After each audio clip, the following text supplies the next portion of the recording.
Another heart-pounding edition of Travel Truth and Other Confessions is underway. I am Erik Hastings. Hilaria, yes, that's... I didn't know the Spanish word for Hillary. What are you going to do? Happy New Year. My travel predictions for 2021 are underway. Get your emotional bags packed because 2021 is going to be a barn burner. And it's not all bad news. Now, you may be tempted to think, and rightfully so, 2021, maybe it's not going to be that great because 2020 was such a dumpster fire. Well, I'm here to say, I think as we look to the new year, let me give you one of I've got like 5 or 6 here that I want to share with you today. Number one, my travel prediction for 2021 is that I believe that consumer confidence in travel will continue to increase throughout the year. Okay, it's kind of like a train leaving the station. It's just sort of gradually going to continue to increase. And one of the reasons that I think that that's actually very true is because, A, the vaccine and the rollout of the vaccine and people taking the vaccine. And by the way, we're talking worldwide here. Okay, so be very, I just want to make sure we understand it's not just about your corner of the world. It's not just about the United States of America. It's about worldwide acceptance of these vaccines. We need to learn if these vaccines are actually effective. We need to find out how many people are actually going to take them. Look, okay, we have to talk about that in just a second, too. By the way, if you are watching this podcast on YouTube, please subscribe to our channel. That's very important to us. Not a whole lot's going to happen for you, per se, other than you won't miss any of the videos that we release every week. Or if you're getting this on Apple Podcasts or Spotify, please rate, share, subscribe to the podcast as well so you can hear each one of these episodes. Because really, as far as I'm concerned, travel can be life-changing for the better, but you have to actually go out and do it. And so please consider this a personal invitation to our community, to my community, to a community of like-minded individuals who absolutely love to get out there and explore. That's what the channels are about. That's what my website is about, traveltruthandotherconfessions.com, the YouTube channel, which is Erik the Travel Guy, or erikthetravelguy.com.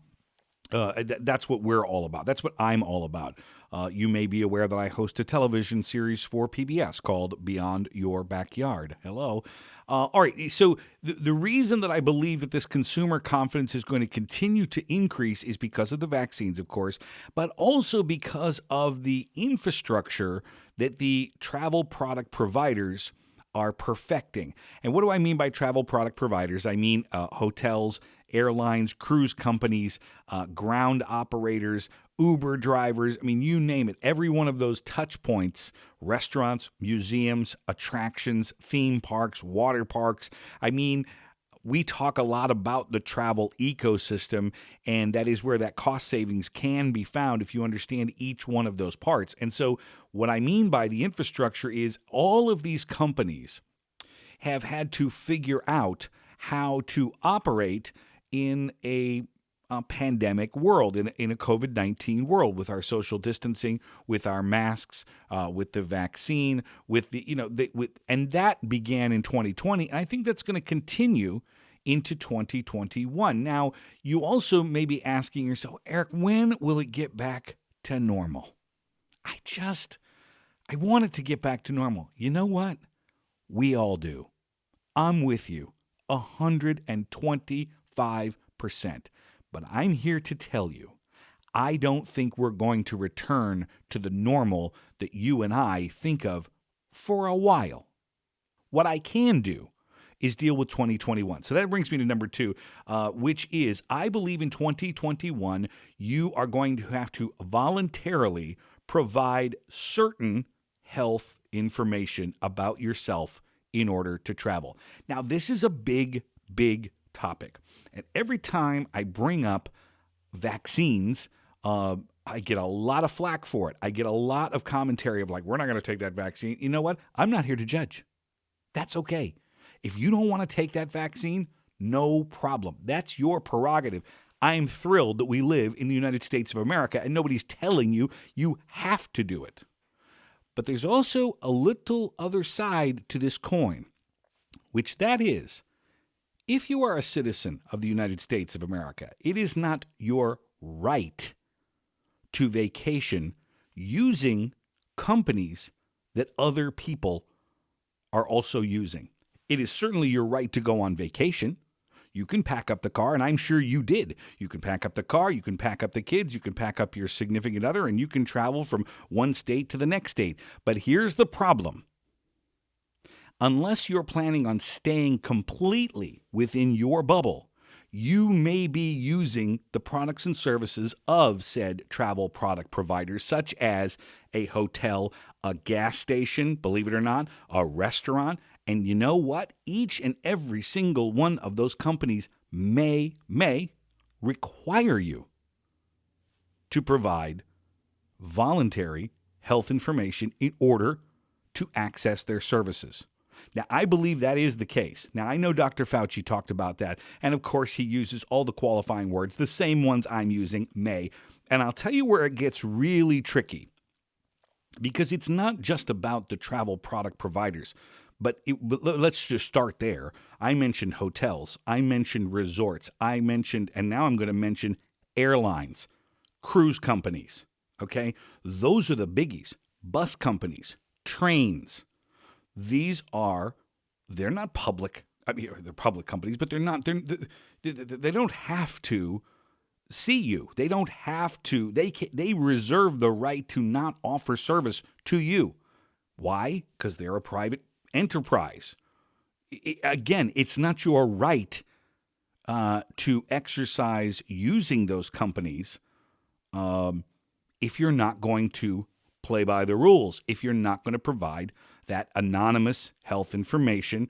And what I mean by health information, of course, is, did you get the vaccine? Have you had the COVID? Do you have the COVID now?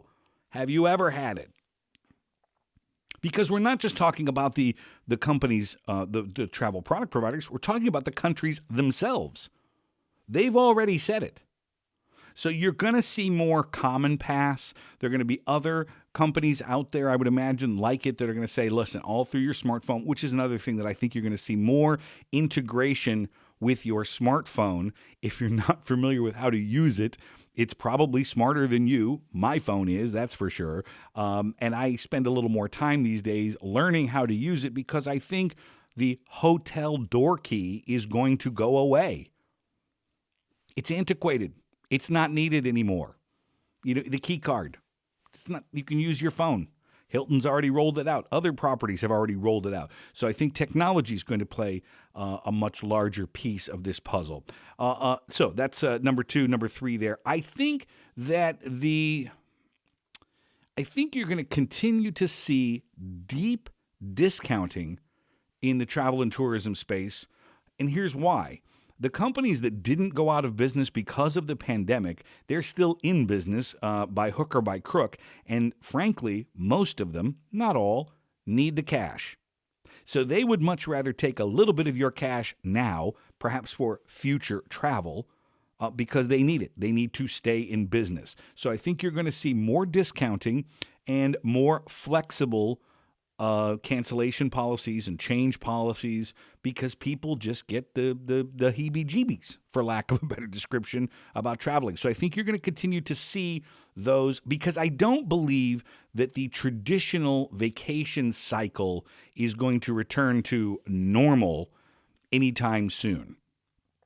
So that's why these companies are saying, listen, we've got to get our hands on this cash as fast as we can. Cruise companies. I think we're going to see cruise companies return.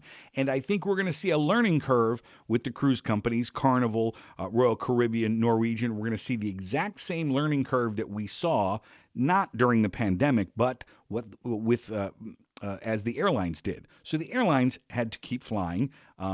They were grounded, of course. A lot of them didn't fly as often. And then they had to learn how to operate in this COVID world.